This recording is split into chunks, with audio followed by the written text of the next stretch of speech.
for a second and let's talk. Yo, DJ, roll that beautiful champagne footage. For your invitation, Sham, to experience the clink, the chaos, and all of the empowerment you desire.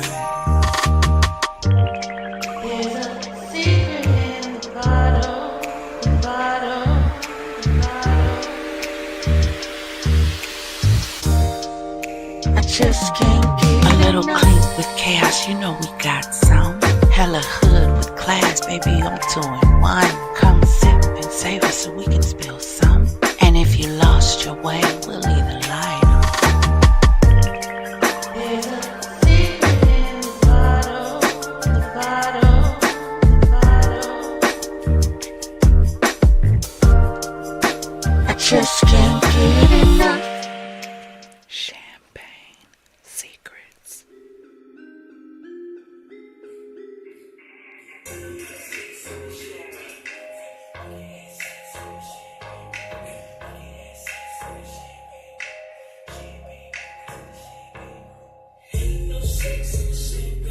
Hey, hey.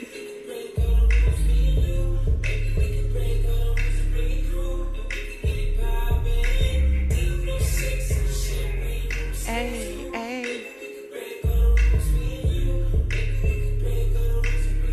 Let's go, champagne gang.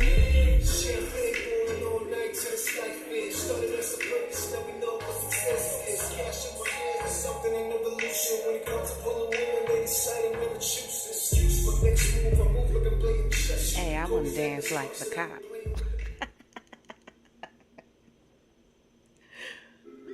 Let's run it one more time.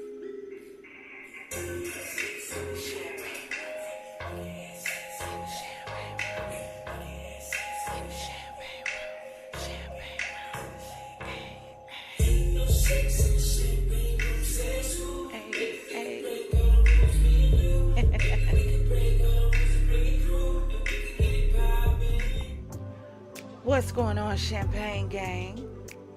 Fierce Fam, Confidants. Welcome to the Champagne Room.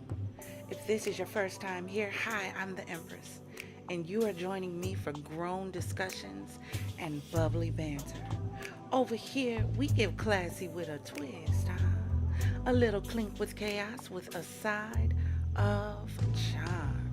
So if you're ready to sip, savor, and spill, baby, come on in. Grab you one of those glasses. Kick your feet up on one of those chaise lounges. Say hi to a few people in the chat. And let's get ready to get into it.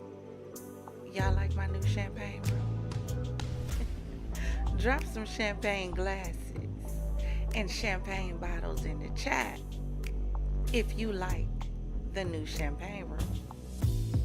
So this is being brought to you by OBS.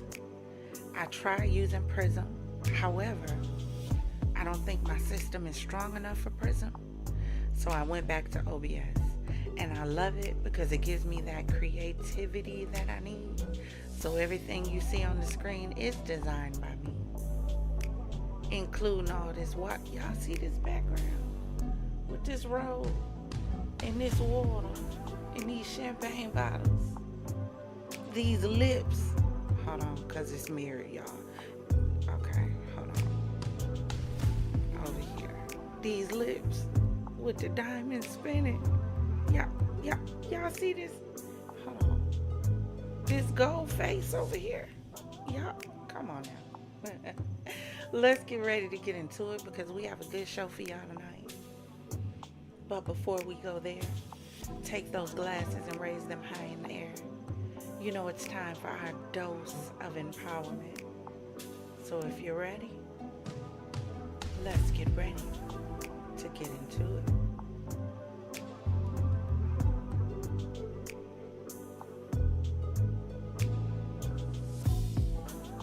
Hold on, y'all. I gotta get my screen back up.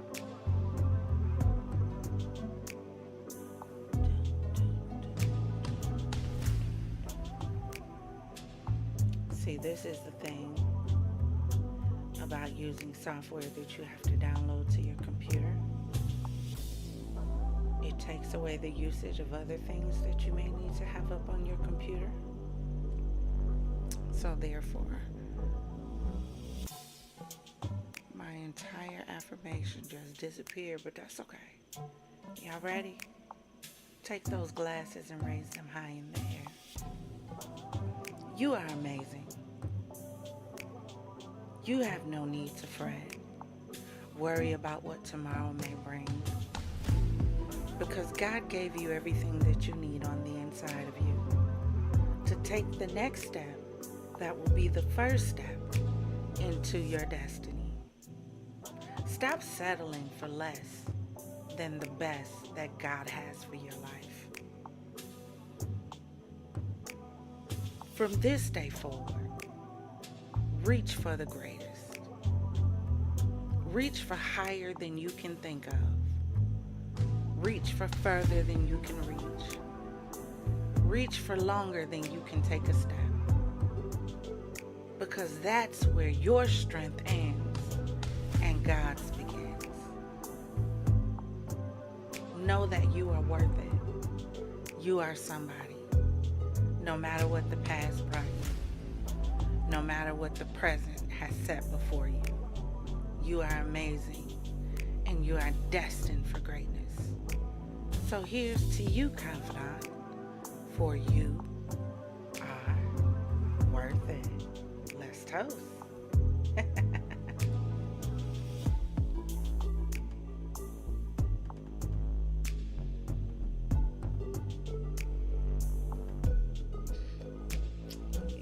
Y'all look, if y'all don't celebrate me in this creation, do y'all see this room with these feathers? Y'all see these champagne glasses on this desk, honey? Do you see it? Do you see it? OBS is giving me everything that I need, honey. I need to be sponsored. OBS, come holler at your girl, because do you see this? Now, can't y'all imagine us sitting back in these little, what would we even call these? They not really couches. With these feathers and all this gold back here, just chit-chatting about champagne business. Can't y'all see it in this room? Is this desk not y'all, come on now. But y'all listen, I know if anybody's been following the news, you guys know that Diddy was arrested. Finally, I'm trying to understand what took so long, but we're going to get into that. We're really going to get into that, because I have questions. I have questions. My inner conspiracist has kicked up with this situation. Not that I don't think Diddy is guilty, because I absolutely do, but we're going to get into my thoughts about it. So we do have a full show today. We're going to be talking about the Diddy situation. We're going to be listening to Judge Joe Brown, who called in to this talk show, and he was talking about the Diddy situation. I also have the press conference, so we're going to get into that. However, my biggest concern is, like I said before, is who allowed this to go on for so long. That's who we need to be paying attention to. Who allowed this to go on for this long? Don't worry, I'll wait, because it's a whole lot of heat coming down on Diddy. He couldn't have possibly done this by himself. I don't even think he's smart enough. No shade. But to pull off all that they said he's been accused of, no, he didn't do that alone. So who else should we be looking at? I need y'all to drop some names in the chat. You know, if y'all ain't scared, because, you know, the feds could be watching. But drop some names in the chat who you think may be involved in this whole Diddy situation. So we're going to be talking about that, and we're also going to be talking about the situation with this young man who was found in North Carolina. So we're going to be talking about both of them, all right? But the first thing that I want to do, because I actually covered a video a little while ago when the whole Diddy and Cassie thing dropped. And I covered the video because I had a whole lot of concerns with this hotel video that came out. Number one, above all, is why did it take so long for this video to come out? That's problem number one, above everything else. But who else knew about this? Because if someone had this tape, somebody else knew about it. So who else knew about this? And why was it kept hidden for so long? But we're going to check this out really quick to give us a refresher on what kind of sparked all of this. New surveillance footage obtained exclusively by CNN appears to corroborate some of the allegations of abuse against music mogul Sean Diddy Combs. The video, captured on multiple cameras, shows Combs assaulting his then-girlfriend Cassie Ventura in a hallway at a Los Angeles hotel in March 2016. A lawsuit filed by Ventura in November last year and settled the next day referenced actions that seem to match those seen in this video. There is no audio. According to the complaint, Combs became extremely intoxicated and punched Miss Ventura in the face, giving her a black eye, which according to the lawsuit prompted Ventura to try and leave the hotel room. The surveillance video obtained by CNN begins as she enters the hallway.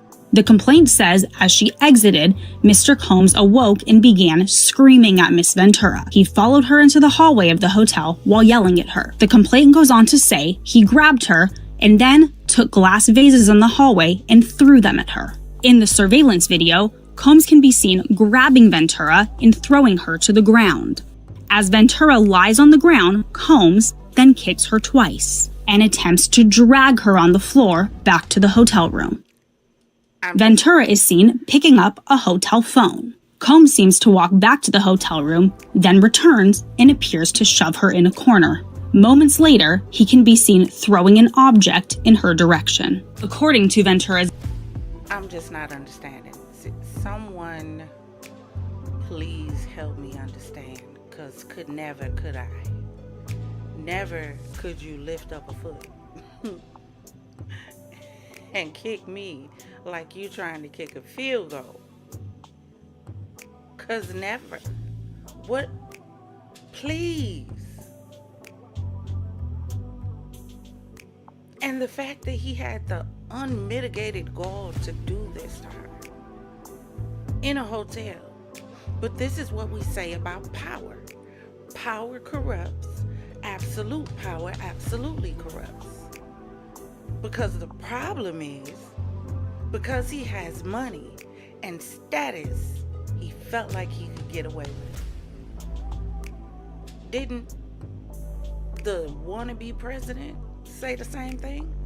All you gotta do is have enough money and you could grab a girl by the twissy pat and it's not gonna be a problem. This is crazy.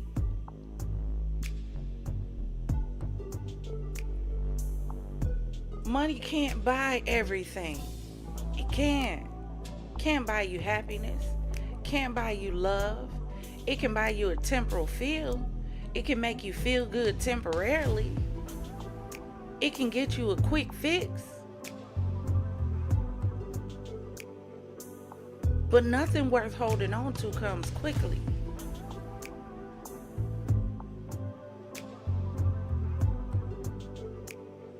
This is crazy. Now settled lawsuit, the pair began dating several years after they met in 2005. They parted ways in 2019. Combs' attorney said the decision to settle was in no way an admission of wrongdoing. Ventura declined to comment on the video, but her attorney told CNN the gut-wrenching video has only further confirmed the disturbing and predatory... I got you. I don't even want to mispronounce it. E. Can I call you E? I got you, E. Yes, coming from the enemy. The love of money is the root of all doggone evil. If you look behind everything that apparently is evil going on in the world, I promise you'll find a dollar sign somewhere behind it. All of the wars, what are they based on? A dollar sign. All of these young people killing their parents. All of these people unaliving their spouses. When it comes down to it, what does it end up being? a dollar sign, insurance money. We're so money hungry in this day and age that we're willing to do any and everything to get it. We'll throw our morals out the window. We'll throw our values out the window. We'll throw standards. Do we even have a standard anymore? Do we even know what a standard is anymore? But we'll throw all of that out the window just for a dollar. Sell our soul to the devil for a dollar. When did we even get like this? Behavior of Mr. Combs. Words cannot express the courage and fortitude that Miss Ventura has shown in coming forward to bring this to light. The video hasn't been seen publicly before and comes on the heels of a series of civil lawsuits alleging Combs' involvement in sex trafficking and sexual abuse. Allegations Combs has repeatedly denied. In a December 2023 statement, Combs responded to the claims in all the lawsuits, saying, "Sickening allegations have been made against me by individuals looking for a quick payday. Let me be absolutely clear. I did not do any of the awful things being alleged." CNN has reached out to representatives for Combs for comment. So I'm going to pause this right here because when I originally did this video, I included this clip and I'm going to let you watch it. So let me tell you, I am a mummy fanatic. I love all of the mummy movies. But this whole situation with Diddy makes me think of the Mummy.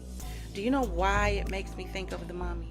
Because the Scorpion King in the movie, because he wanted the power, because he wanted the fame and the fortune, he sold his soul basically in order to obtain it. But once who he sold his soul to got what he wanted from him, guess what happened? He drug him back down to the pit with him. And that's what I feel like is going on with Diddy right now. That's why I'm going to keep saying, who allowed this to go on for so long? Whose name are we not looking at in this situation?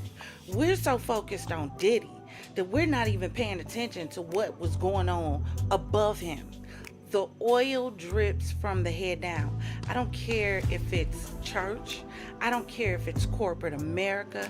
I don't care if it's in your family. Your children are going to start reflecting attributes of you because the oil drips from the head down. If there's corruption at the bottom, that means there's corruption at the top because either you're not paying attention to it or you don't care that it exists.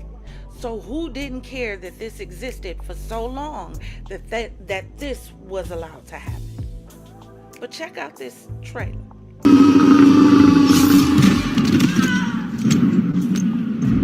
Anubis gave the Scorpion King command of his army. And like an evil flood, they washed away all that lay before them.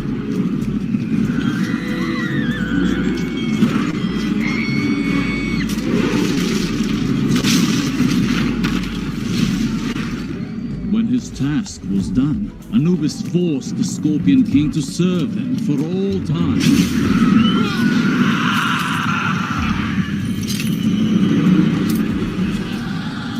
His army was returned to the sands from whence they came. So who is Anubis in this situation? That's my question. Diddy is the Scorpion King. Who's Anubis? We got to start asking the right questions. Does Diddy need to go down? Absolutely, but whoever protected him for this long needs to go down as well. Needs to go down as well. Who's the mastermind? Who put this together? Stevie J don't have enough power, money, or authority. He doesn't have enough reach. Who put this together and allowed it to happen for this long? It's someone with power, someone with authority, and someone who can make things happen. J-Lo is suspicious, E. I agree with you. J-Lo is definitely suspicious, but she doesn't have enough reach. I feel like whoever protected Diddy for this long goes way too high up. I don't know how high up this goes, but I feel like it goes pretty high up. And I feel like that's why they're coming down so hard on him. Because if I divert all the attention to him, it takes the heat and the eyes off of whoever was behind it at the top. We just don't know who the top is. Diddy is possessed by a sex demon. He needs a sexorcism. Where's a sexorcist when you need one? Father, like, he possessed by a whole lot of stuff. Whole lot. But you remember after he did that to Cassie, being he wanted to come back and do this apologizing, right? Check this out. Difficult to reflect on the darkest times in your life, but sometimes you got to do that. I was fucked up. I mean, I hit rock bottom, but I make no excuses. My behavior on that video is inexcusable. I take full responsibility for my actions in that video. Tell me where the emotion is in his eyes. Where's the remorse? Where's the feeling? Where's the pain? Does he look defeated? Yes. Does he look like he's about to break? Yes. Does he look remorseful? No. Does he look sorrowful? No. He looks like everything is crashing down on him at once, and he needs to figure out how to do something to save face. That's what he looks like in this video. But look at his eyes. No emotion. I'm disgusted. Does his face look disgusted to you? Or does his face look like, oh shit, bruh, I'm in it now. I'm stuck now.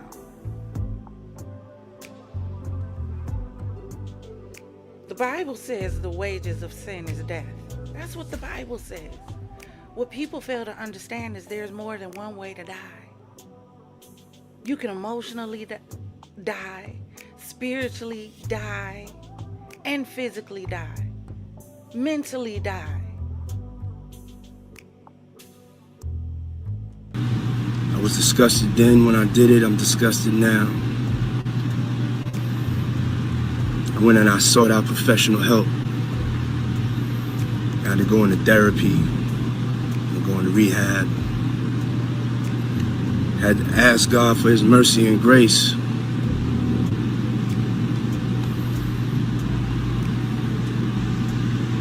I'm so sorry.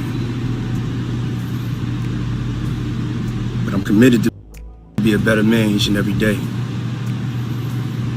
I'm not asking for forgiveness. I'm truly sorry. How can you be sorry but not ask for forgiveness? You see what I mean?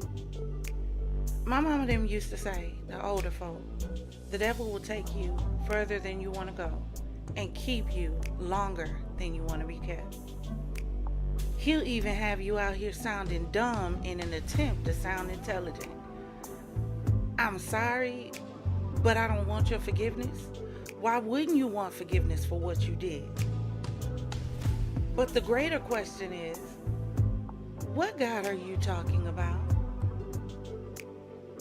You didn't pray to said God before you chose to do all of these things? So, what God? Can't be mine. Jehovah Jireh God, not Jehovah Nisi. I'll fight your battles God. Not that one. Jehovah Shalom, I'll be your peace.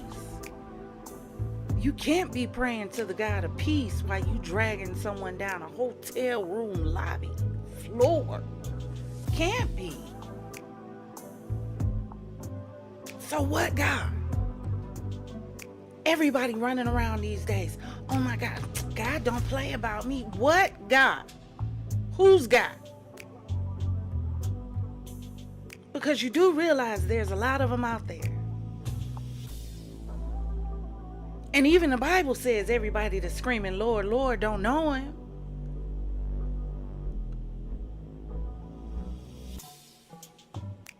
Cat Williams did this. I'm blaming Cat Williams. It's all his fault. Because after he did that interview, the world hasn't been the same since. But it's a good thing. It's a good thing when the covers are snatched off and you are able to see the truth. Because no one wants to continue to be blinded by a lie. Progressive one said, well, now that old song said, don't let the devil ride, because if you let him ride, he'll want to drive. Period. But that's what you see in the world today. Everybody want to let him ride. You know why? Because he got the bag. He's holding the bag in his hand. And everybody wants the bag. I don't care how I get it. I want to be dripping in diamonds. I want to be in a Range, in a Rolls Royce. I want to be able to stunt on social media.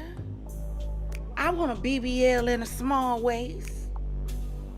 So whatever I got to do for the bag, I'm going to do it. Look at the man on the screen. This is what happens when you care about the bag more than anything else. This is what happens when you're willing to throw your morals and your standards to the wind. This is what happens. The wages of sin is death. This is what happens. When you no longer... We used to have a saying, if you don't stand for something, you'll fall for anything. They were all falling. Do you know why they're all falling? Because none of them had standards.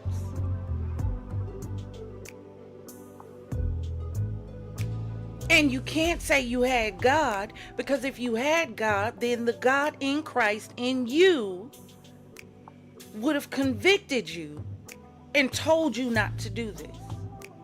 Walk away. Come on now. They look like spirits hiding in a human, and not knowing the true nature of a human, they give themselves away. They look and appear imposter and clone. Absolutely, Father Love.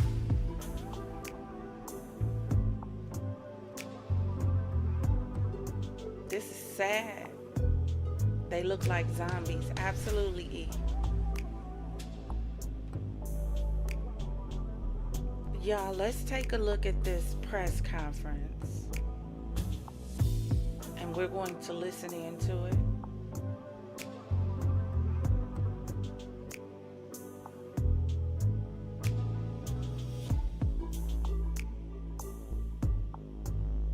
Give me 1 second.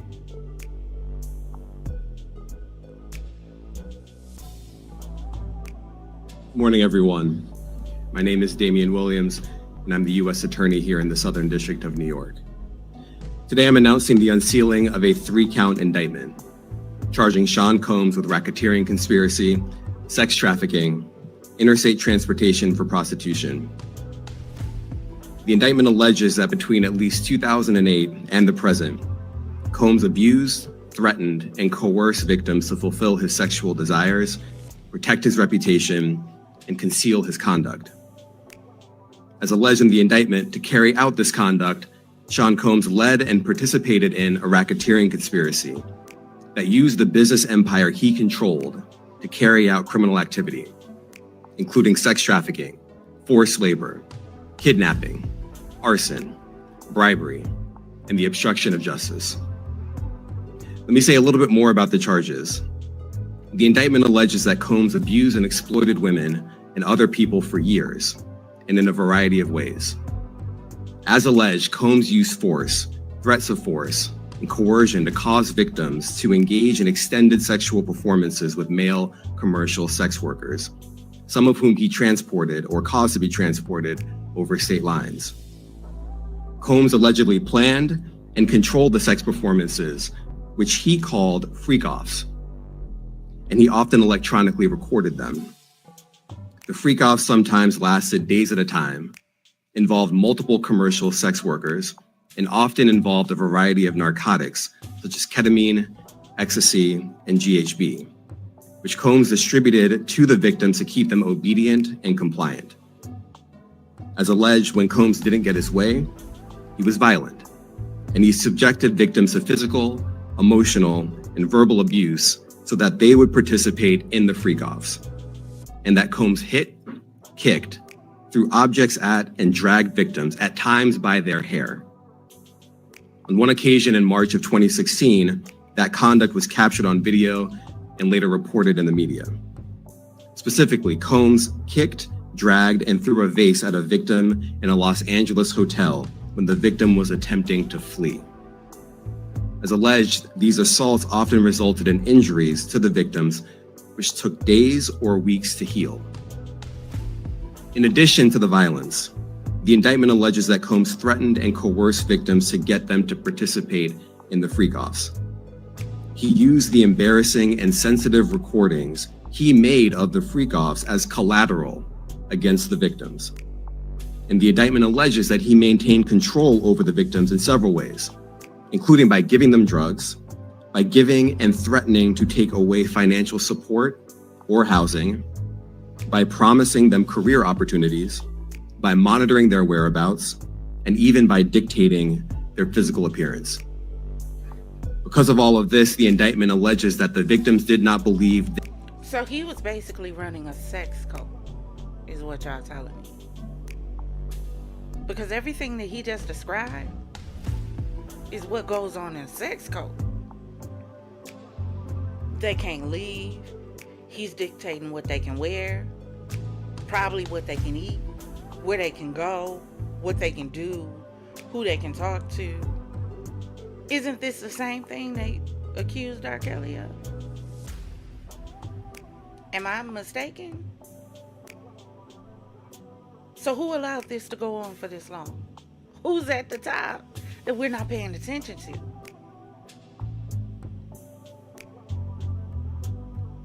Who is the Anubis to this Scorpion King?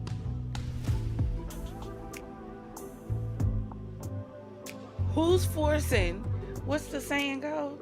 The roosters come home to roost? Who set the roosters loose is what I want to know. Those are the questions we need to be asking. Diddy didn't get away with all this by yourself. Somebody behind this has some power, and some serious power.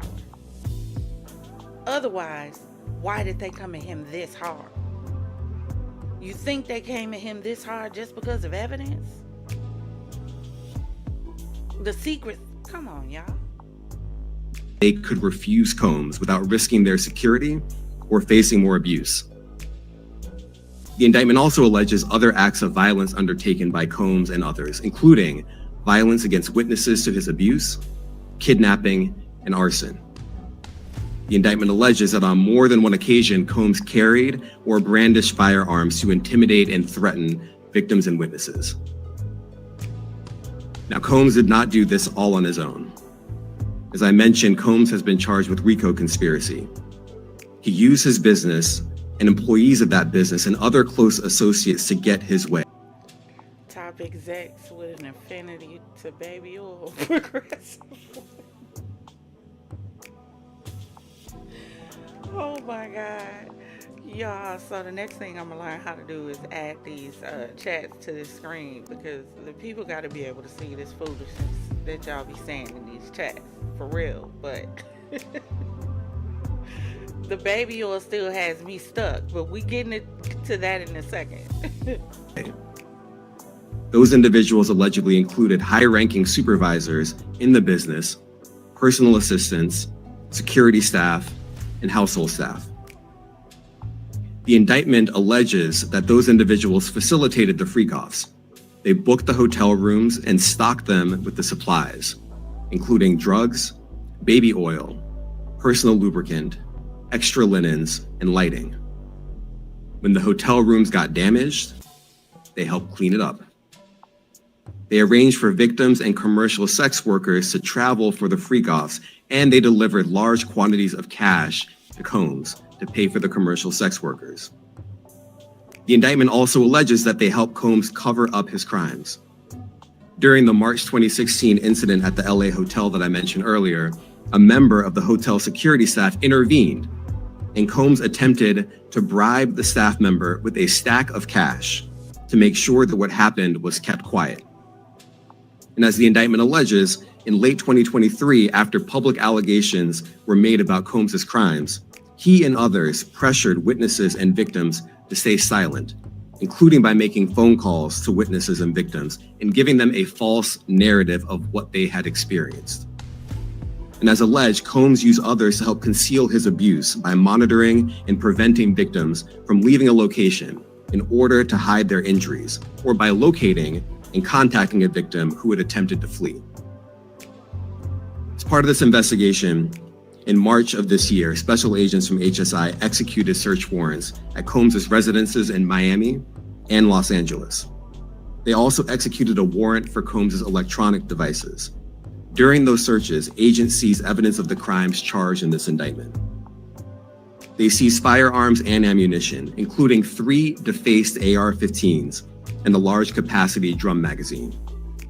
They also seized evidence of the freak-offs, electronic devices that contain images and videos of the freak-offs with multiple victims. And they seized cases and cases of the kinds of personal lubricant and baby oil that Combs' staff allegedly used to stock hotel rooms for the freak-offs, more than 1,000 bottles altogether.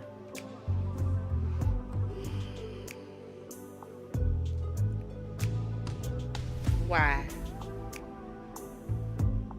Why? But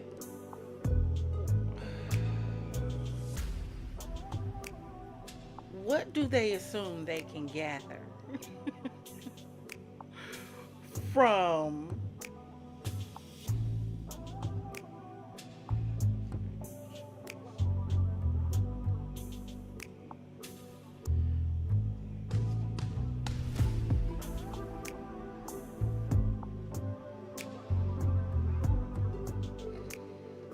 the fact that there is people on the internet, manly males acting willfully obtuse about people who was victimized by Diddy, had the free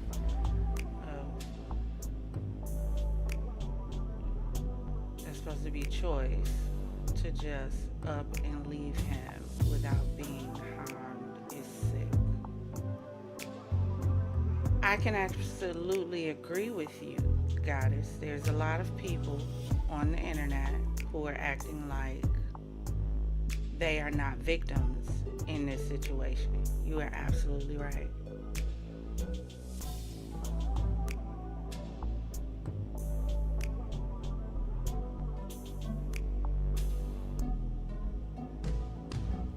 You're absolutely right. So that's why my question is, who allowed this to go on for so long?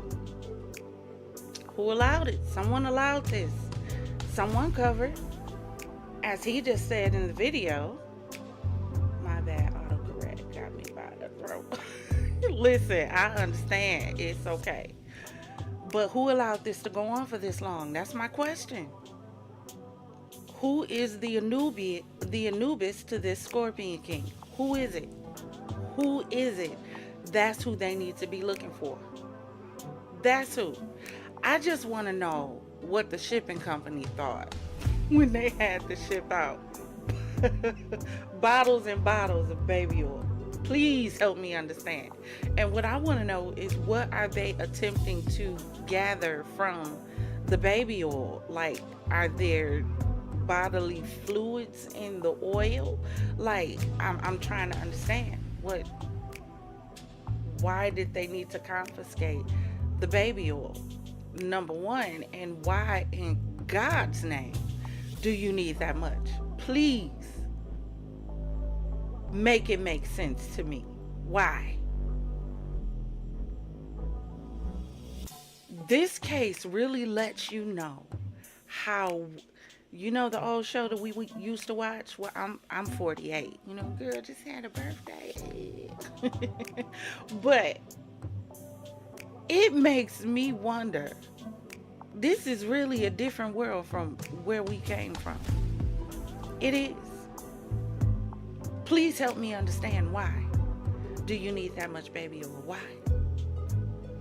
But bigger than that, it was confiscated. So what can you obtain from the baby oil? Please, what can you obtain? Is there DNA in the baby oil? I need to see these documents. Oh, that's going to be my next step, is I'm going to have to start searching for some documents that's attached to this case. Thank you, Father Locke. But I got to start searching for some documents because I need to understand a lot of this. Because it's so much going on at once in this one case. It's not based on one thing. It's like they're trying to combine everything into one, which could potentially cause an issue because you'll mess around and mischarge him with something and he'll get off.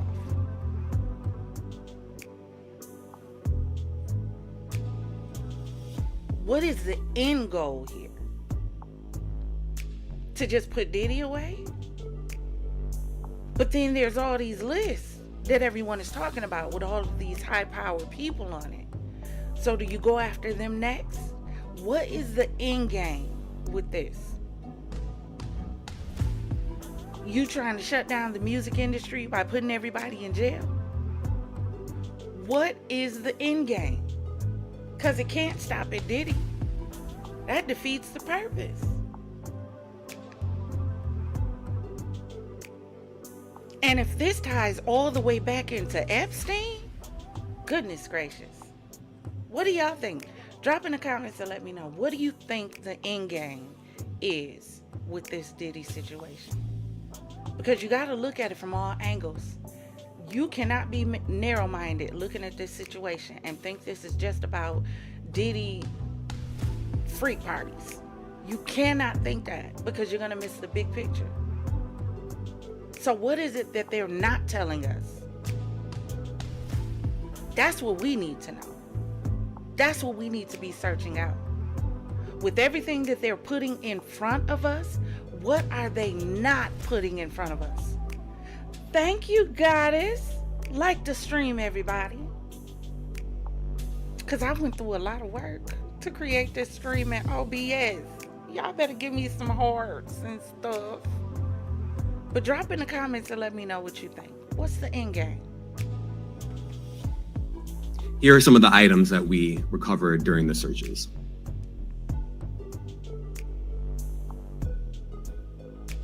As you can see here, this is a drum magazine, large capacity, and it contains, I believe, 59 rounds. I mentioned as well, we recovered 3 AR-15s. This is a close-up shot of one of the AR-15s, and you can see right here, the serial number has been thoroughly defaced. Another picture of more ammunition and parts of 2 AR-15s right there.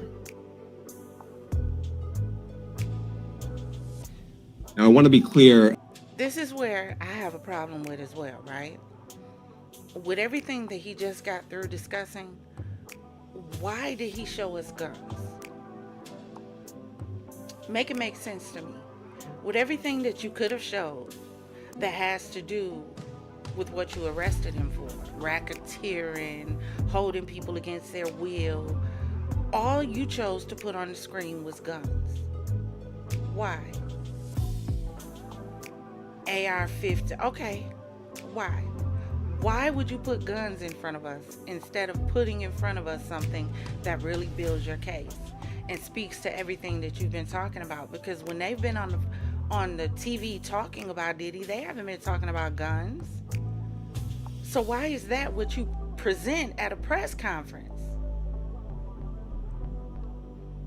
Because they're trying to divert your attention and make you start paying attention to something else. Power shift. Thank you, Progressive One. They're trying to make you pay attention to something else. But we're going to stay focused because we're going to be following this case. I promise. About 2 things. First, This office is determined to investigate and prosecute anyone who engages in sex trafficking, no matter how powerful or wealthy or famous you may be. No one should doubt our commitment on that. A year ago, Sean Combs stood in Times Square and was handed a key to New York City. Today, he's been indicted and will face justice in the Southern District of New York. Second, we are not done. This investigation is ongoing, and I encourage anyone with information about this case to come forward and to do it quickly. Anyone with information can call 1-877-4HSI-TIP. I want to express my deep appreciation for the victims and witnesses who have used their voices and helped bring this criminal conduct to light. We would not be here without them. I also want to thank the dedicated case agents on the HSI Trafficking in Person Squad in New York. They have been with us since day one and have worked tirelessly on this investigation. They will continue to be invaluable partners to us. I also want to thank the incredible agents and analysts from SCNY who have also provided tremendous assistance on this case. I'm deeply grateful for their continued work. And finally, I want to thank the outstanding career prosecutors from SCNY who are handling this case. Meredith Foster, Emily Johnson, Chrissy Slavic, Madison Smeisler, and Mitzi Steiner, and their supervisors, Jamie Backleeper and Jacqueline Kelly. They are members of the Civil Rights Unit in our criminal division. We created the Civil Rights Unit when I became U.S. Attorney. I'm deeply proud of their work on this and so many other cases. I'll now take some questions. Aaron Katursky, ABC. Thanks, Nick. Damian, thanks. The indictment describes aggressive, open, violent, hedonistic abuse that you say was recurrent and widely known. Why did it take law enforcement so long to intervene? How many women were victimized by Sean Combs and how many others were involved? Look, our investigation is ongoing. We are committed to bringing justice to everyone who's been victimized by the defendant. I can't tell you why it took so long. I think the better focus is on the fact that we are here today. And we are committed to making sure that justice is done. Next question. Thank you. Julia Ainsley, NBC. Thank you for doing this. You said we are not done and that Combs did not do this alone. Do you foresee that there could be other charges related to this case? I'm not taking anything off the table. Janet Fisher, Newsday. What's the difference between the sex trafficking and promoting travel for the purpose of prostitution? Well, there are different crimes with different elements. I don't think we should get into the nitty-gritty of the legal discussion right now, but the sex trafficking, we believe, they're all serious offenses, but the sex trafficking conduct carries some significant penalties, and we are gratified that we were able to bring that charge. One more coercive than the other? I'm not going to be able to get into that, but you can look it up. And You're absolutely right, Goddess. He should have kept his mouth shut about those alcohol companies. But see, that's the problem that we have now. We don't know when to talk and when to shut up. Everybody wants to brag about what they have, because everybody wants to seem like they got the most. They got the biggest bag. They got the most clout. They the king and queen of this and that. People don't know how to shut up. Every time we get something new, we gotta brag about it. Let me post it on social media. Let me post it on TikTok. Let me post it on Facebook. Hey, I came from a time where they said real G's move in silence. You let your moves make noise. What do you mean you letting everybody know everything that you do, everything you getting ready to do, every move you're getting ready to make? Are you serious? And that's how everyone keeps getting caught up every single time.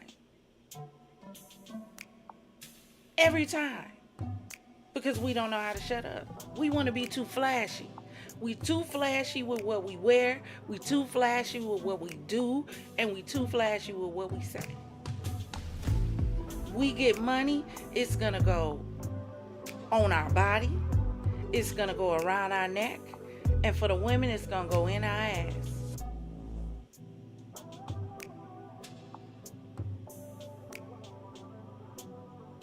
Diddy had no business being born, truth be told.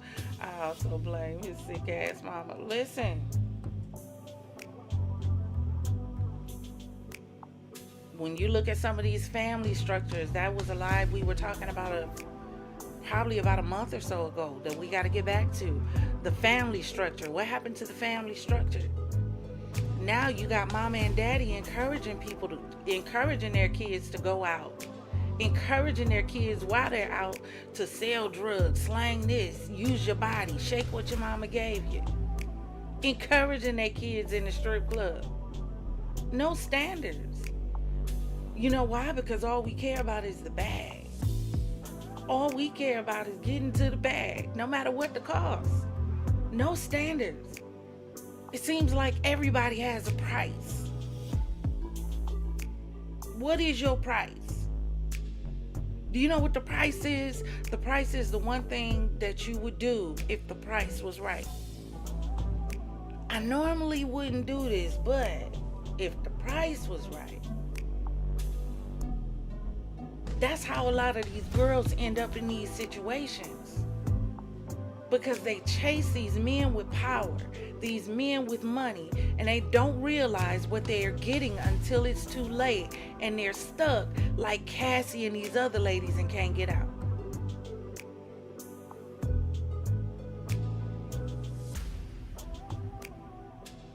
Come on now.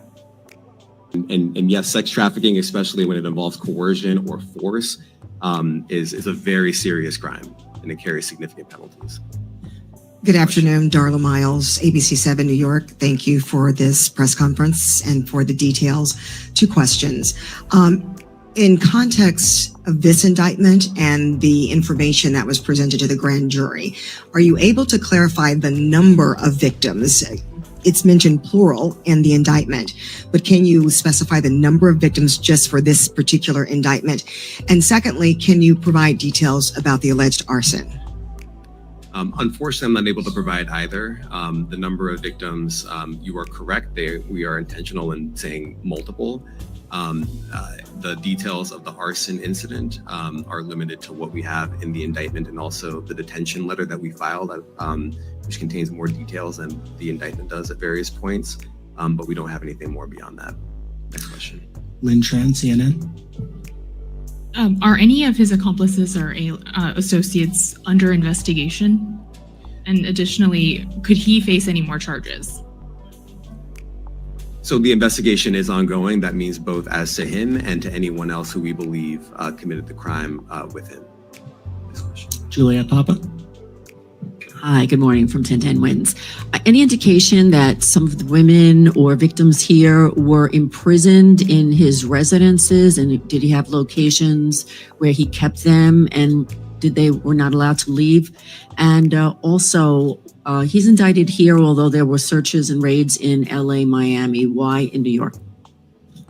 Well, I'm biased. I'm the U.S. Attorney in the Southern District of New York. I think that we have an outstanding track record of bringing some of the most impactful, sprawling, complex, difficult sex trafficking, human trafficking, labor trafficking, you name it. The Southern District of New York can do it, and so we're very proud of that. And so the scope and complexity of this investigation isn't something that we ran from. It's something that we embrace, and we will continue to do that. As to your question about whether he imprisoned anyone, all I can say is that, I mentioned this March 2016 incident where something was caught on video, where a victim was attempting to flee, and there was violence that was associated with it. That was at a hotel. Matthew Lee, Inner City Press. Thanks a lot. Does your office intend to seek remand, or are you reaching a bail package? And if you're willing, how would you contrast this with the R. Kelly case in EDNY in terms of the elements? Thanks. So we will be seeking detention. We have filed a letter laying out our reasoning for seeking pretrial detention. I'm not going to be able to expand beyond what's in the letter, but it contains all of the reasoning, and it contains the law as well. There is a presumption of detention in a case like this, and we think that's warranted. John Anise, New York Daily News. Thank you. I was hoping to get some more detail about the searches of his residence, the guns, the cases of lubricant, and the videos. Where were they found amongst his residence? Were they all scattered around the houses in one place? I kind of wanted to just get a better picture of how that stuff was found. Well, look, I think that some of the details that you're seeking are in the detention letter. So, for instance, some of the AR-15s, 2 of the 3 defaced AR-15s were found in his bedroom closet in Miami, broken down into parts, along with magazines with ammunition loaded in them. So, some of that detail is in the detention letter. Beyond that, I'm not going to be able to get into where other items were stored. Ben Kochman, Post. Hey, thanks for doing this. Your office was the office that had been prosecuting Jeffrey Epstein before he died in custody. I have not read your detention memo yet. It's the first thing I'm going to do after this ends. But does the memo address, or is your office concerned with Combs's safety in custody, given what happened with Epstein? So we are concerned with anyone's safety whenever they are detained prior to trial. It's part of our obligations to keep people safe as well. It's part of the criminal justice system. So, but I do not draw any sort of connection between Jeffrey Epstein's suicide and what may or may not happen to any other defendant while they are detained pre-trial. And of course, the decision whether to detain the defendant will be up to a judge. Our position is that pretrial detention is warranted under the law and based on the facts of this case. And I'll leave it at that. Are some of the prosecutors on this case some of the same prosecutors that had been handling that or that worked on the Maxwell case? So I'm not going to get into the staffing. I will say that this team, this group of AUSAs, this incredible group has been working on this case around the clock, and they've had their hands full. Next question. Gus Rosendale, NBC News. Good morning, sir. Combs' attorney said that his client has been cooperative with investigators. He said that this morning. I was wondering if you would have a reaction to that. Let me just say this. I think that generally and with increasing frequency, the word cooperative or cooperating has taken on tremendous elasticity and it no longer really bears any relation to what the word means when we use it in a very specific context. So responding to lawful process and the like does not qualify as cooperation when we use that term here. Mike Sisak, AP. Thanks. To that end, was there any discussion of Mr. Combs surrendering? I understand he was taken into custody at a hotel in Manhattan last night, and maybe that wasn't the plan. Can you elaborate on how that came about and why that was? I'm not going to be able to get into any sort of operational details as to how he was taken into custody and when. He is in custody right now. He will be appearing in court later today. Was there any discussion of him surrendering, given they claim he's cooperating? I'm not going to be able to get into law enforcement tactics or operations.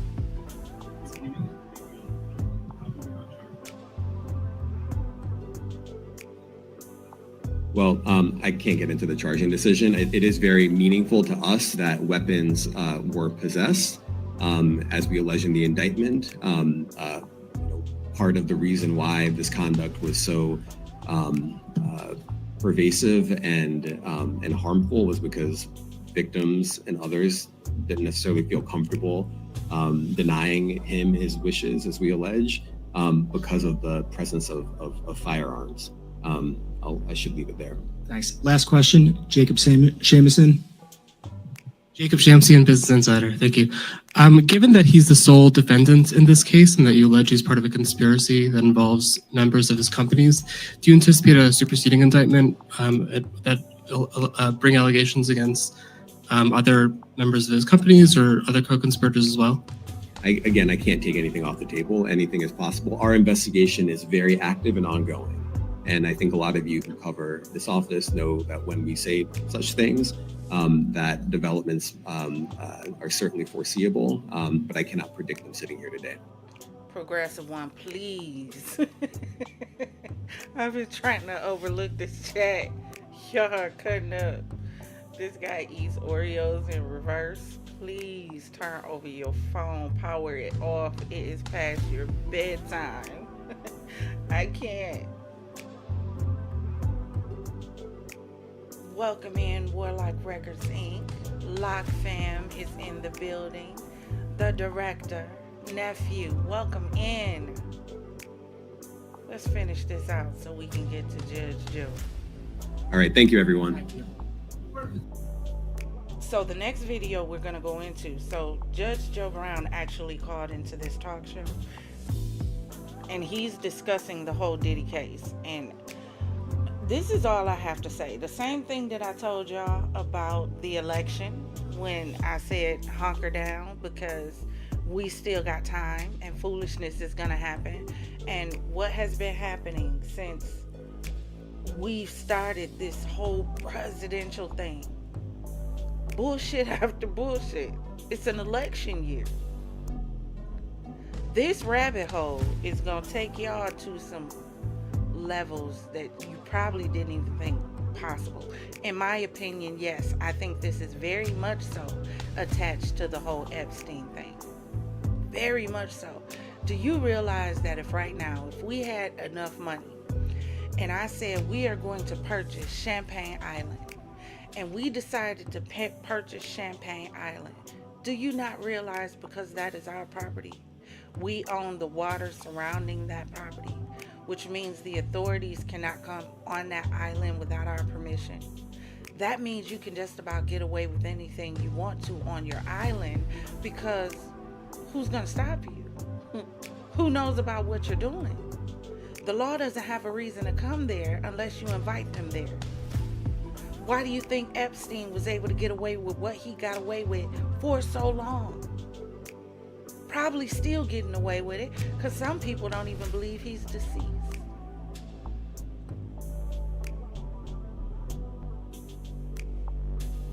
We got to start putting the puzzles together, putting the pieces together. Because we're putting people in office, we're electing people, and we need to know what these people are attached to. Because I'm pretty for sure a lot of our politicians are attached to this. A lot of them. Trump already came out in that video and said he likes kissing pretty girls.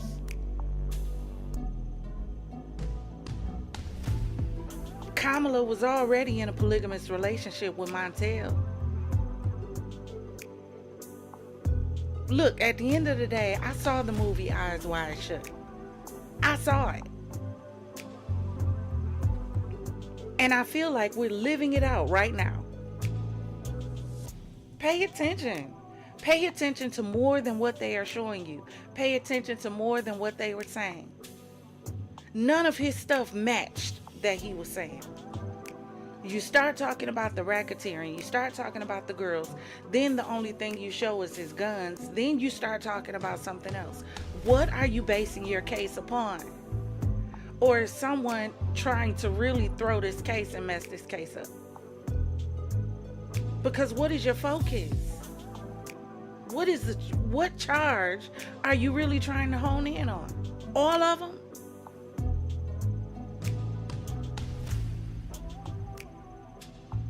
Is all the evidence circumstantial? Do you have anything concrete? What are we really doing here? What is the end game? That's been the question the whole live. What's the end game? What's the end game? And who is the Anubis to this Scorpion King? Because somebody's calling in their payment right now. Somebody's calling it in. But who? Who are we not paying attention to at the top?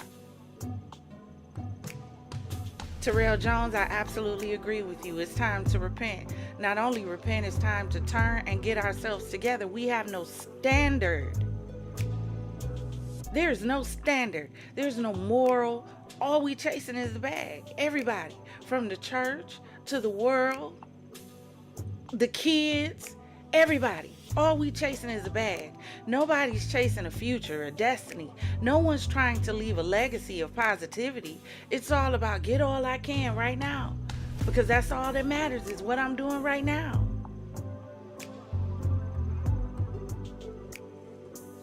So we're going to listen to this interview that Judge Joe Brown did on this talk show. And he's talking about some key things about the Diddy case that I think we should hear. So guys, check this out. A couple days ago, we were hit with a bombshell that Diddy was arrested in New York by federal authorities.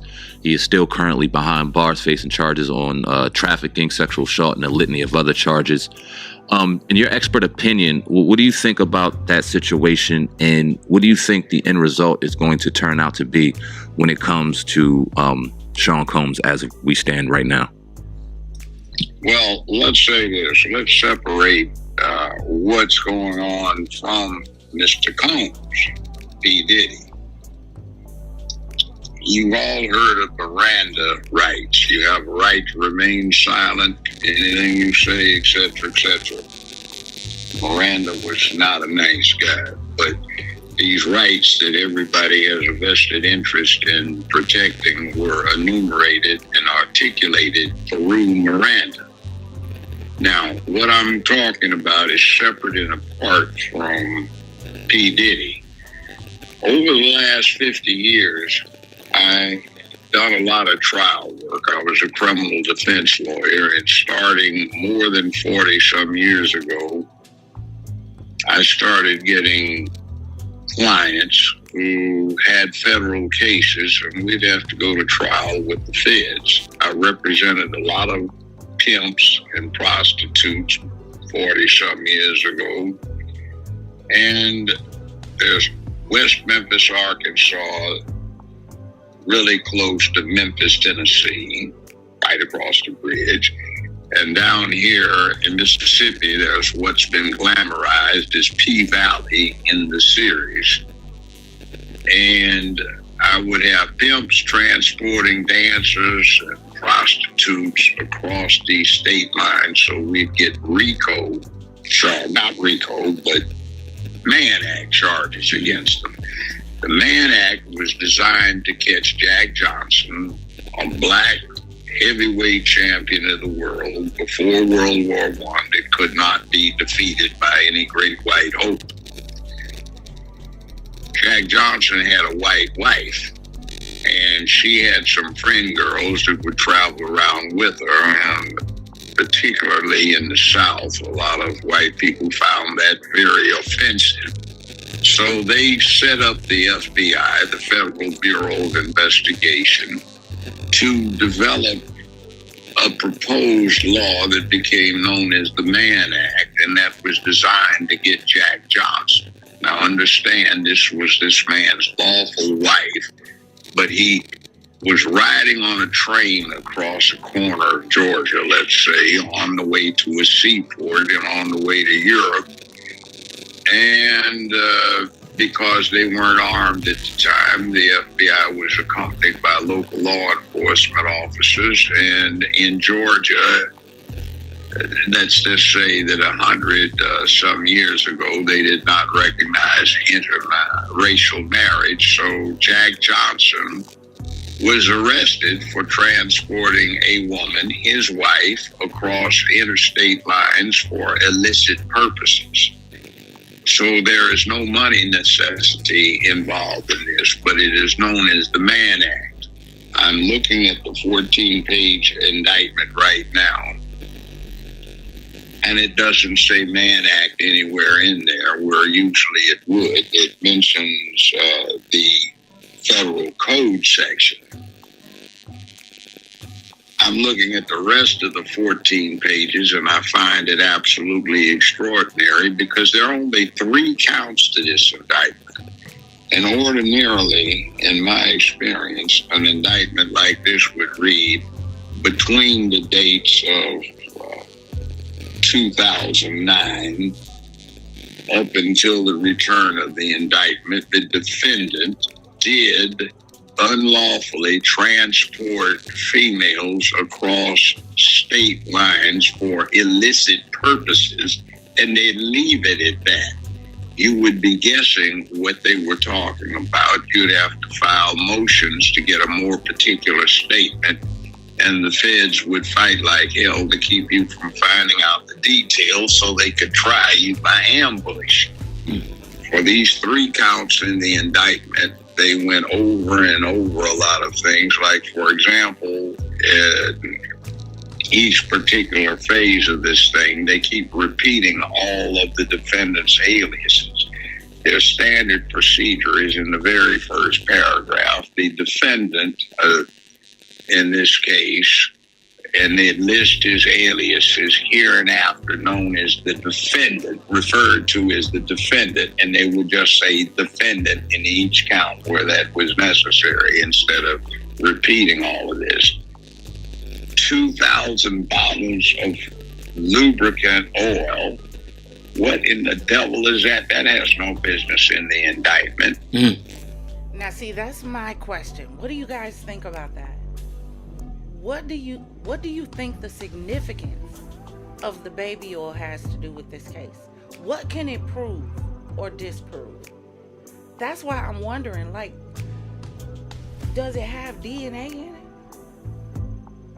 Were they inserting bodily fluid into the baby oil? Like, what is the purpose of the baby oil to the case? I understand that it might have been used in the essays and everything that went on, but what can you prove from confiscating that baby oil? Were there kits done? Are there kits somewhere in a hospital with some baby oil residue on it that you trying to match up to? What is the significance of this baby oil? Someone drop in the comments and let me know what you think. You have other things in here. The IV, where the performers were given IV infusions to keep their energy up, I guess, because these things have gone on so long. Now, let's translate what they're talking about. They're talking about an accusation that they never did say, but it's inferred that Diddy was pimping an orgy that lasted a while, and he did this on a routine basis, and there were guests that they referred to in the indictment as numerous witnesses, and these guests were coming to a mansion where there were various sex acts going on in various parts of the mansion for purposes of inspiration. And the guests could join in or be inspired by what they were seeing. They even mentioned in here, which was just a scandalous superfluous in this indictment, that Diddy was masturbating during the course of some of these proceedings, which would that's surplus language. That's just trying to inflame. They referred to this thing where we saw on video him running out of the hotel room with a towel without giving any of the background behind it and assaulting this woman. And they referred to it, and that's for inflammatory purposes because that's just part of the pimp game. By the way, anybody's talking about, yeah, man, I'm pimping, man, that's what it's about. It's a filthy game. I represented enough pimps to know what the game is. It's been a long time ago, but it's been the same since time immemorial.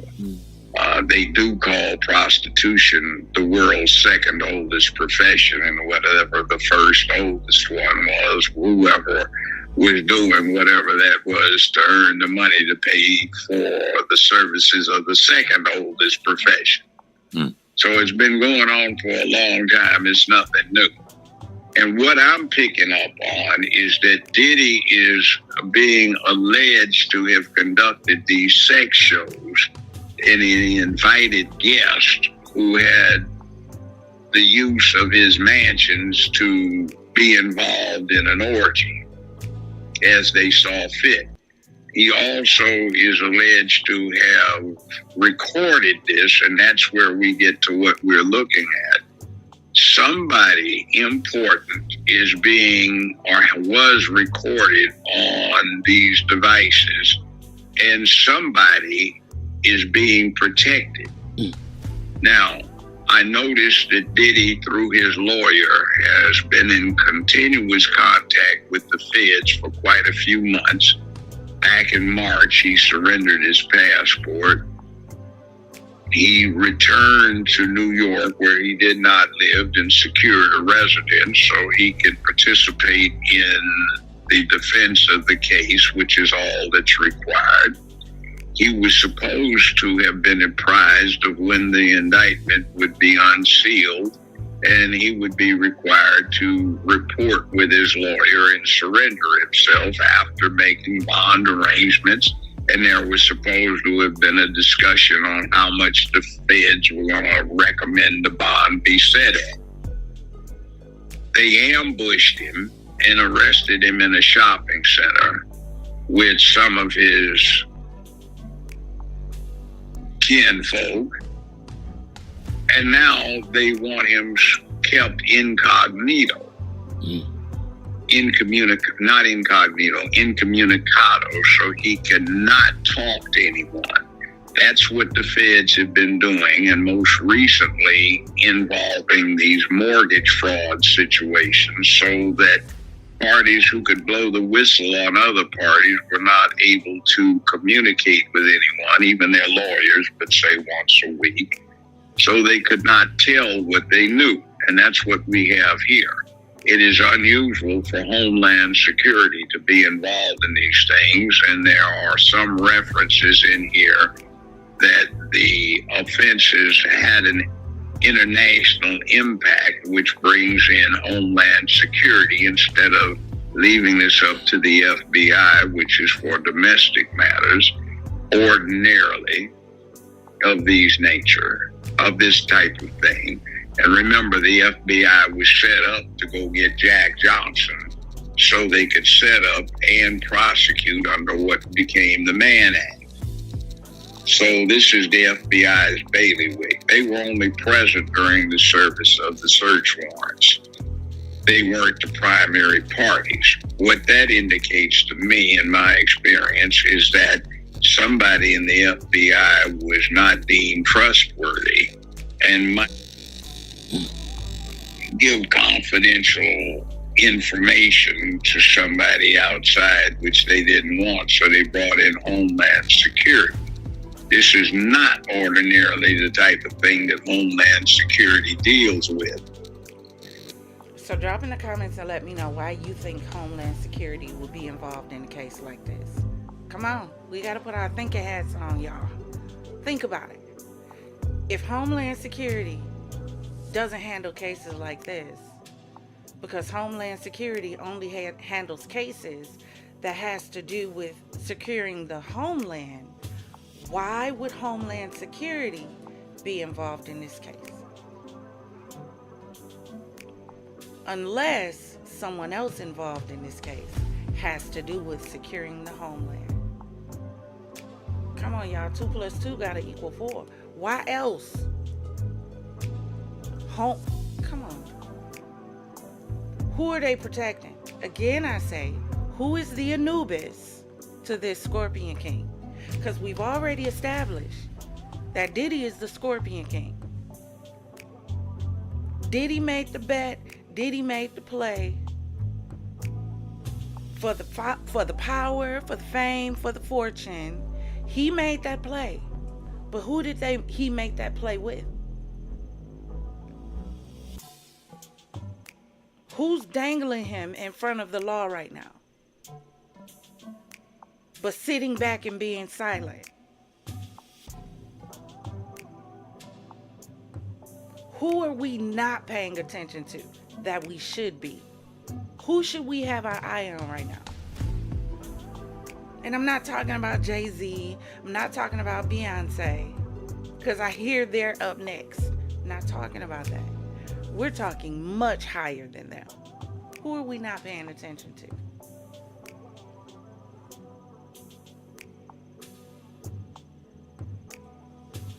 Queen Nisimo, Kamala Harris. Who are we not paying attention to? This goes higher than you guys think. It's too much heat on him. Way too much. Way too much. They came down on him with way too much for this to just be about him. Who do you think?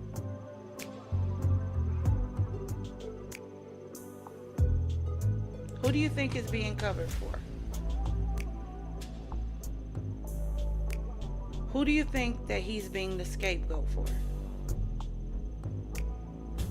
Who all do you think is on that list? And I'm not talking about the list that they told you about. I'm not talking about the rappers that's on the list.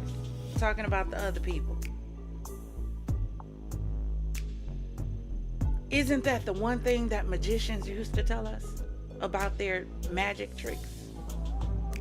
It's all about diverting your attention.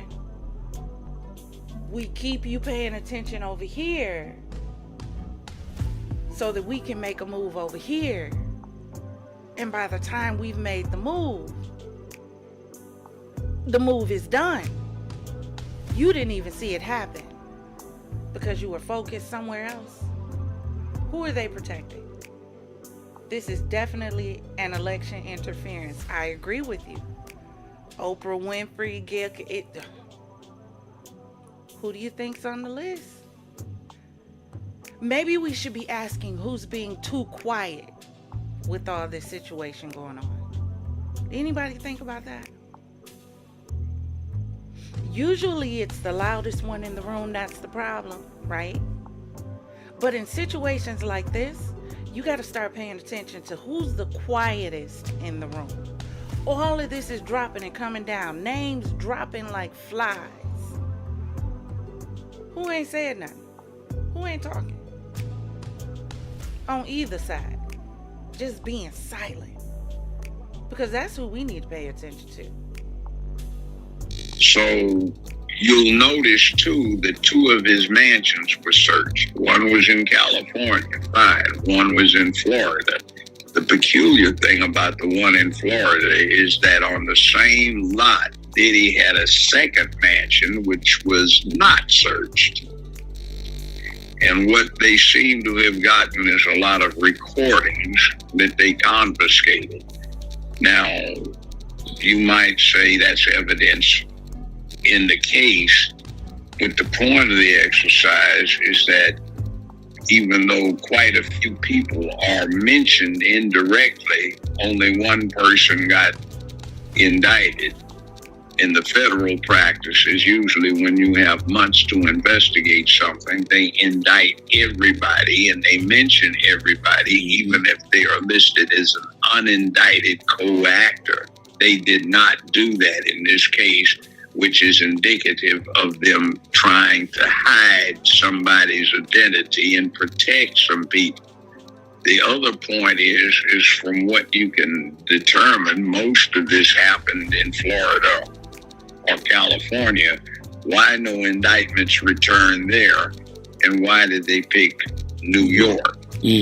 What they seem to have done is, considering the totality of the circumstances and the U.S. attorney involved, is they picked New York because it was particularly hostile to Donald Trump and particularly favorable to protecting anybody who is against Trump. So we're kind of put on clue as to who the rest of these unmentioned witnesses, meaning attendees at these events, happen to be. The other point I find interesting is they made a big to-do during the bond review situation that they had yesterday with the fact that he had 3 disassembled carbines and some loaded magazines. Now, everybody and his mama has stuff like that in Florida since it's a constitutional carry and gun-friendly state. In New York, there are a bunch of little freaks who get, oh my God, he's got a gun. And even though there were some federal crimes involved with altered serial numbers on the 3 receiver groups, which is against the law. I think they picked New York so they could use the fact that he had 3 weapons, which held everybody on. I absolutely agree with you, Queen Nissimo. Absolutely. We were talking about that earlier. Kamala was in a polygamous relationship with Montel Williams. Do you think together they went to some Diddy parties? Who knows? You think Trump was at some secret parties? Because anytime there's a huge cover-up, it's because big people are involved. Come on, y'all watch Scandal. I'm honestly thinking about going over to Patreon and doing a Scandal watch party because I feel like watching it all over again. And I definitely want to do it with my confidants. But y'all watch Scandal. Come on now. Who are we protecting in this situation?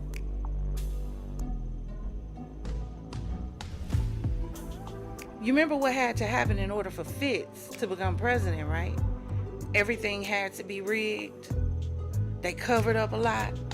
Who's covering up in this situation right here? Who's being covered for? Whose skeletons are trying to fall out the closet, but they're trying to push them back in? Who do you think it is? Because this is much bigger than Diddy. And I'm going to keep saying it. It is much bigger than Diddy. This is much bigger than just entertainment. This is much bigger than just an abusive, narcissistic asshole. Much bigger than that. But who allowed it to go on for this long? This kind of stuff does not happen for this long without somebody covering for it. Somebody pulling some strings. Who's pulling the strings? My block has got 10 times more than that. As something condemning and touching on or giving semblance to some justification for not setting a bond or even allowing a bond. Now, they're going to go in front of a federal court today, I imagine. And if not, they'll probably go trot down to D.C., which is not that far from New York, and seek one of the appellate judges on the Second Circuit Court of Appeals to set a bond. They can pick anyone they want. The government can come back and demand a bigger hearing, and they'd probably have a 3-member panel that would be selected at random. But in any event, something stinks to high heavens with this whole case. Now, with that said, I'll pass the mic. Yeah, no, that's some great information. You know, over the last few months, people have kind of been leaving little comments and saying little things, you know, like that. The next thing I'll ask you is, what do you see being the outcome of this case? And it looks like Diddy's going to be the fall guy. Do you see him getting bond, and do you see him being convicted? Well, if they can prove the allegations, remember there are only 3 counts. And basically what they're accusing him of is pimping and procuring. And one count that deals with the after effects of doing what pimps do to ply their business. And an inference that somehow or another this is organized crime, which is not the intent of RICO. By the way, they don't use the word RICO in the indictment, which ordinarily they would. And RICO is 54 years old. It was passed in 1970, and it was to deal with John Gotti type situation, gangsters, drug cartels, and that kind of situations. You see it being used or bastardized in Georgia to go after a teachers group, former president of the United States for engaging in political activity, and for proceeding against a rap group for having some disagreeable lyrics. So, can somebody please tell me, why do you think they're handing out RICOs like free government cheese? You get a RICO, you get a RICO, you get a RICO. I have never in my life, and I'm 48, just made 48 September 18th. It's still my birthday. I have never in the history of my life seen so many RICOs be handed out at once. Why do you think they are handing out so many doggone RICOs? Please tell me. What is really going on? What are they really trying to cover up? I'm with you, Queen Nisimo. I have never seen anything like this. Ever. Every time they arrest somebody, what are they charged with? A RICO. Huh? For selling drugs? You're not running an organized crime what? What are we doing? What are we really doing here?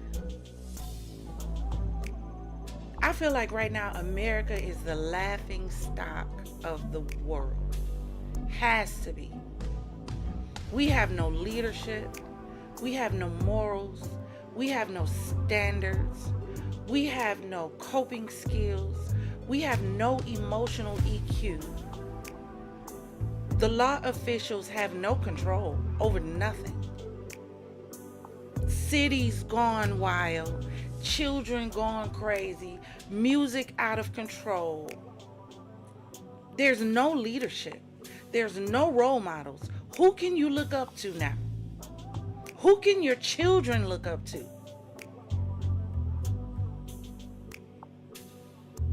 People at one point idolized Diddy. I didn't. I never thought he could rap. But I'm just saying, there's some people who did. Because we look up to these black moguls.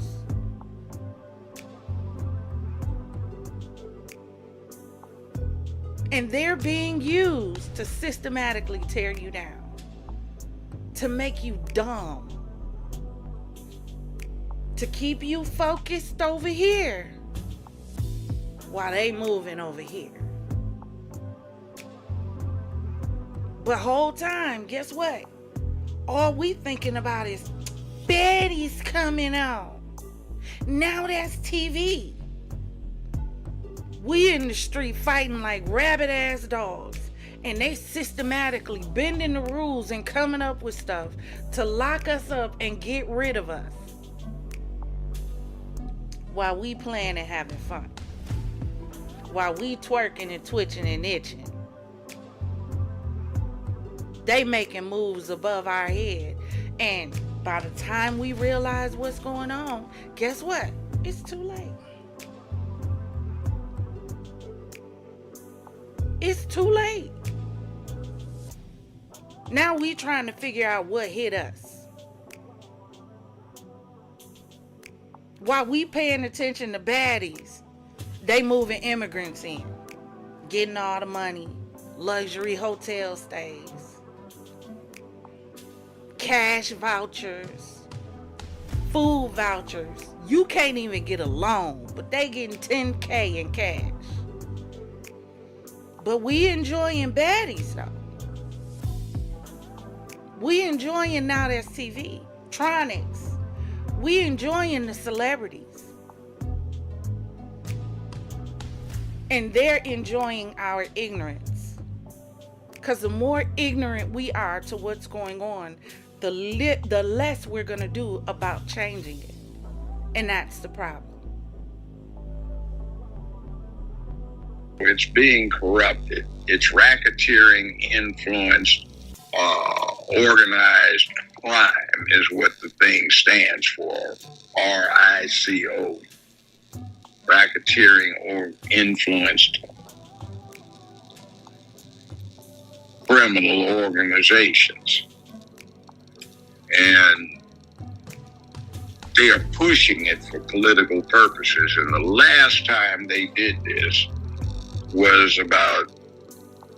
With HoneyBook, you can make sure your marketing business is as polished and professional as you really are. Here's how. 10,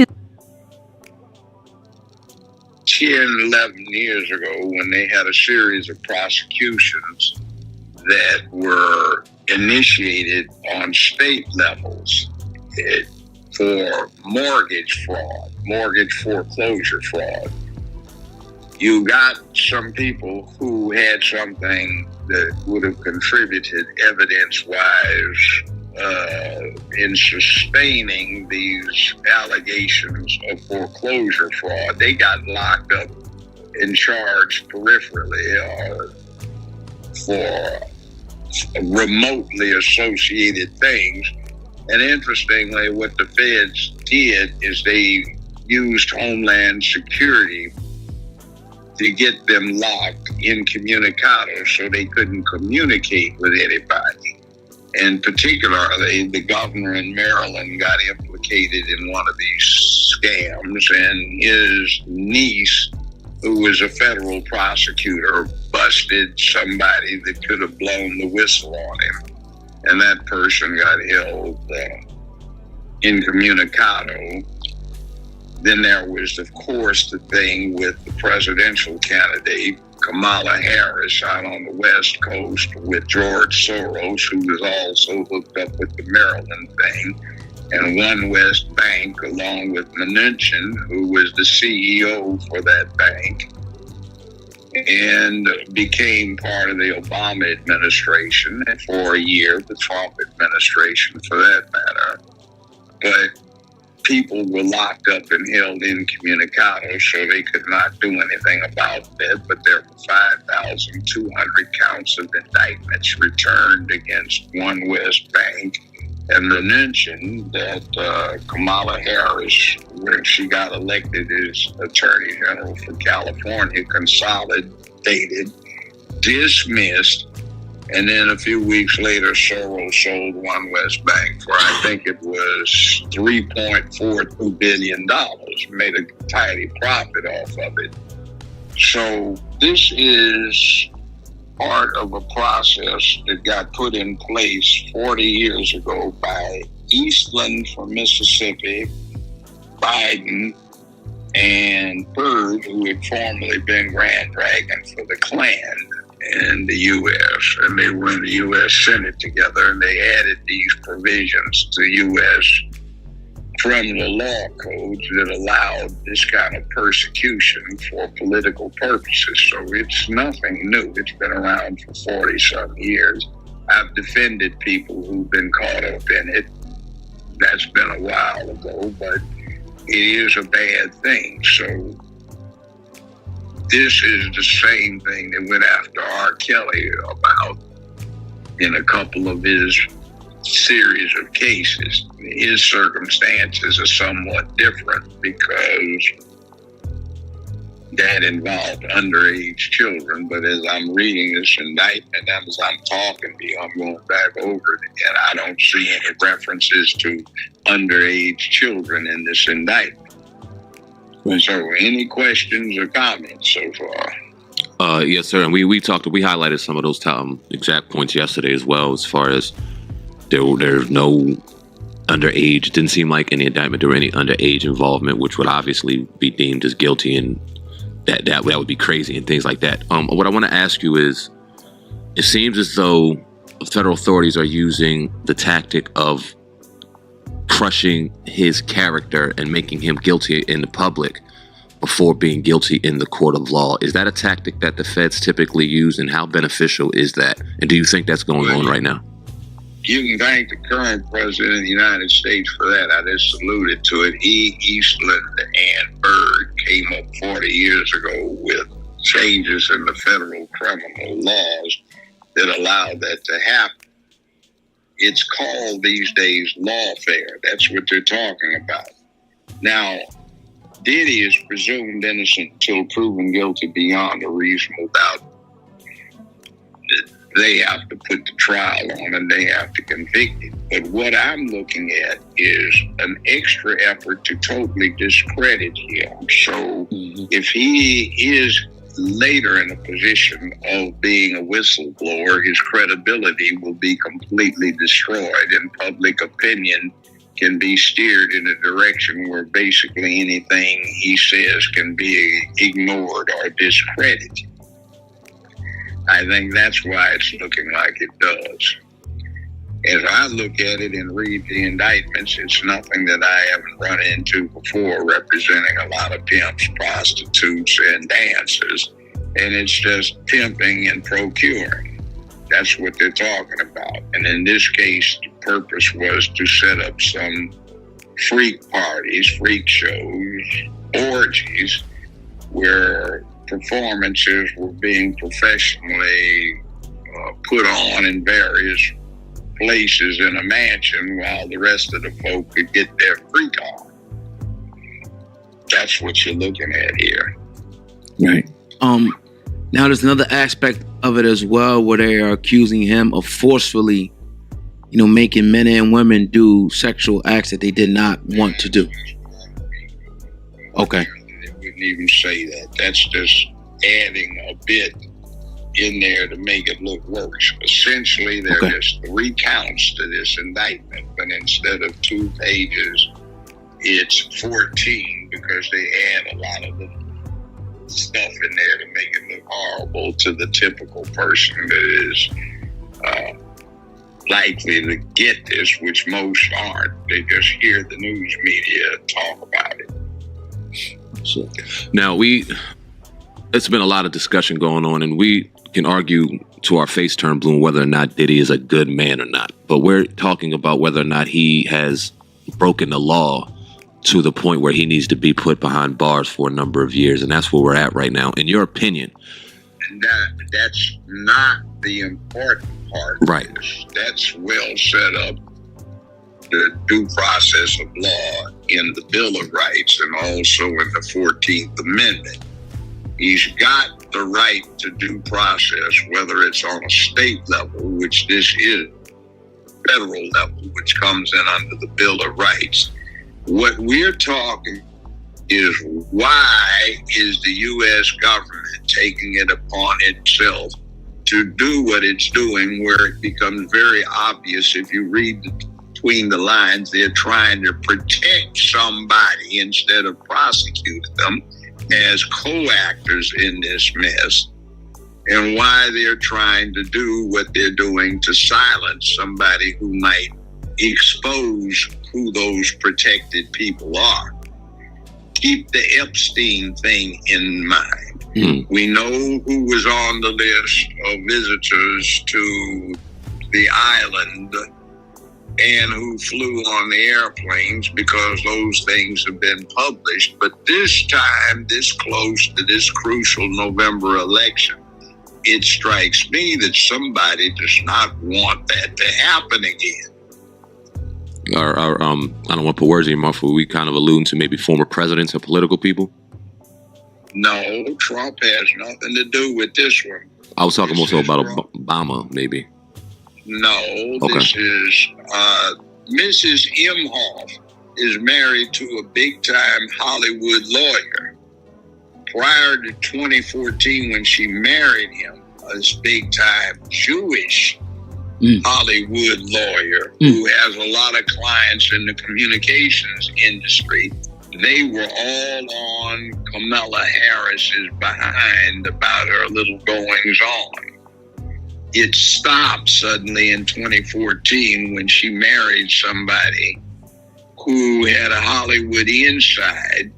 And you have to understand, who is this that's likely to be going to these parties, and who is it involved that it is an entertainer? Is there some kind of implication that would influence that person's campaign? And we already know what kind of freak she has already been. We look at Willie and Montel, and when she was in Howard, and some other things going on out there in California that are a bit wild. So this, remember, has been going on allegedly since 2009. Who is implicated in this? It's not Trump. This is brought to you by people who are very much against Trump and more likely to protect somebody else. I find it unprecedented that none of these witnesses are listed with the rest of the detail, which is not surprising in a federal case since they try to obscure their witnesses. See, in a state case, every one of the 50 states, unless the prosecution can show the judge that some witness's life is in danger, they have to give the defense the list of witnesses, their contact information, and not only the ones they know about, the ones that they should have found out about in the exercise of what they call due diligence in an investigation. A state prosecution has to be transparent, but in the feds, they do it by ambush. So I'm particularly concerned about the input of all of these gory details in here, which are designed essentially to inflame the public. Right. Could we? Yep. I don't know, because it's going to depend upon the jury. But you see, now you've got a situation where subtly and perhaps loudly they've tainted any New York jury because they've been showing these film clips. Yep. So whatever the juror is told, unless there's an exceptionally able jury selection, you're going to get people from the, I saw what he did.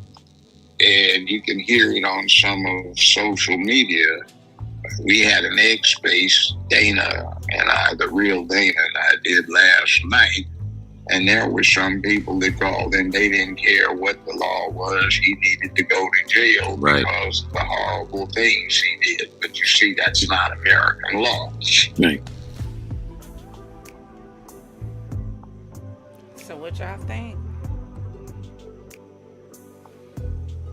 Do you think Diddy is gonna snitch and tell on everybody? Is that what you think? Who do you think the mastermind behind this is? What do you think the end game is? What do you think it is? Who do you think Diddy is being thrown out there to protect? How high do you think it goes? We're going to pause it right here. Join us tomorrow night for part 2. We're going to continue talking about Diddy. I'm going to pull up some more stuff because there's some stuff I need to look into. But then we're also going to continue with this story about Javion Magee, this young man who was found in North Carolina with a rope around his neck against a tree, tied to the tree, and they're trying to say it's suicide. So we're going to continue with that on tomorrow. Please do me a favor and like the video. Consider joining the Champagne Gang and the Fizz Fam. Hit that subscribe button and the notification bell so you'll be notified when we jump into whichever sector we jump into for another show. We are one of the most diverse channels on YouTube. So go ahead and check it out. And if you're not sure just yet, don't worry about it. We'll leave the light on for you. Thank you for joining us for another Champagne Conversation. And until next time, always remember, if it doesn't cause you to elevate, it's causing you to depreciate. Now raise those glasses, clink, and let's drink till we meet again. Ta-ta.